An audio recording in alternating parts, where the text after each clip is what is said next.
Le groupe Imperial Brands, anciennement Imperial Tobacco, occupe le 4e rang au classement mondial des plus grands fabricants de cigarettes. La firme, dont le siège social est à Bristol, au Royaume-Uni, emploie 33 900 personnes dans le monde. Et en 2016, son bénéfice d'exploitation atteint un niveau record de 3,5 milliards de livres, en hausse de 16%. Des résultats réconfortants pour les actionnaires, qui ont vu leurs dividendes augmenter de 10% par action pour la 5e année consécutive, avec une valeur de l'action en hausse de 200%. Fort de ces bons résultats, début janvier 2017, le cigarettier britannique a annoncé la création d'une coentreprise avec le groupe public China National Tobacco, qui est le plus gros fabricant mondial et qui détient le monopole du marché chinois. De loin, le premier marché mondial pour la consommation de tabac. Implanté en France par sa filiale Seita Altadis sur 4 sites, le groupe Imperial Brands réalise en 2016 un chiffre d'affaires de 715 millions d'euros sur ses activités de production et de vente de produits de tabac, avec un résultat net de 534,5 millions d'euros. Enfin ça, c'était avant, parce que demain en France, des sites, il n'y en aura plus. Après la fermeture de l'usine de Carquefou en 2014, entraînant alors la suppression de plus de 300 postes, vient la fermeture annoncée en 2017 du site de production de Riom, entraînant la suppression de ses 246 postes, et celle du centre de recherche de Fleury-les-Aubrais, et la suppression de 87 postes. Au bilan, ce ne sont pas moins de 1557 emplois sacrifiés en France depuis la filialisation de la Seita par le groupe Imperial Brands, avec une belle moyenne de 156 salariés par an. Ah, le coût du travail en France.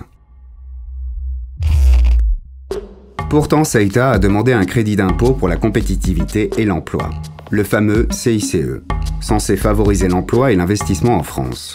Et devinez quoi ?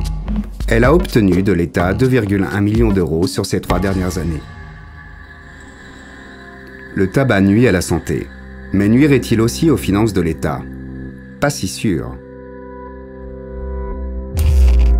Petit rappel, le tabac en France, c'est 13 millions de fumeurs réguliers et 83% de taxes d'État sur le prix du paquet. Son montant était de 14 milliards en 2012. Une taxe collectée par Logista, le centre de distribution du tabac en France. C'est l'intermédiaire incontournable entre les cigarettiers et les buralistes. Il perçoit la taxe et la reverse à l'État, mais avec un décalage dans le temps. En fait, le mois suivant. De belles sommes collectées et un délai de transfert qui permettent de réaliser des placements financiers fructueux. Et Logista, c'est l'une des filiales du groupe Imperial Brands. Alors, le tabac en France, c'est vraiment fini? Le site de Fleury-les-Aubrais, c'est l'un des 2 centres de recherche et développement du groupe Imperial Brands, avec Hambourg en Allemagne. Créé en 1953, ce centre unique en France est équipé d'une technologie de pointe en matière d'analyse, aux mains de techniciens et chercheurs expérimentés.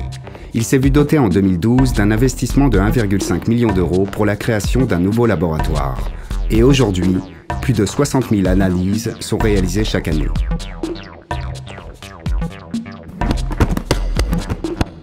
Le laboratoire orléanais est l'un des seuls du groupe à disposer des moyens techniques et humains pour garantir la conformité des cigarettes aux réglementations de 160 pays à travers le monde, et ceci dans les meilleurs délais.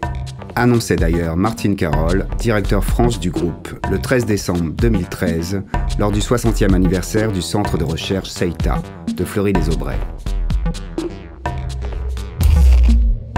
Alors, qui va contrôler demain après la fermeture de Fleury-les-Aubrais?